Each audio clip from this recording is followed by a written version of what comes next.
चलो सखी हिला मिला जनक के आंगन, दुल्हा बनला श्री राम है। चलो सखी हिला मिला जनक के आंगन, दुल्हा बनला श्री राम है। दुल्हा बनला श्री राम है। चलो सखी हिला मिला जनक के आंगन, दुल्हा बनला श्री राम है। दुल्हा बनला श्री राम है।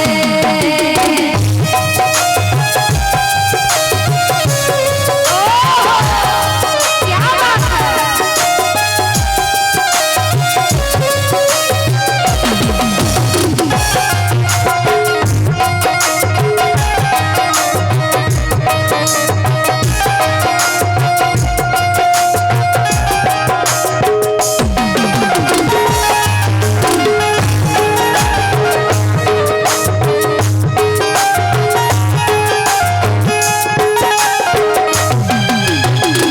दूही की सोना बिछा ऐला बसता गुरु, एक गोरा ऐला छाती श्याम है।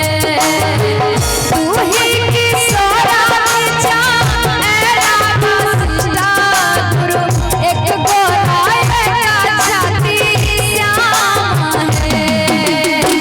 चलो सखी हिला मिला जनक के आंगन, दुल्हा बनला श्री राम है। दुल्हा बनला श्री राम है।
कहलिए ना देखियो दिल से बाजबे सच बाजबे कहबे चलो सखी हिला मिला जनक के आंगन चलो सखी हिला मिला जनक के आंगन एक हां के छी अपने अच्छा महान था क्या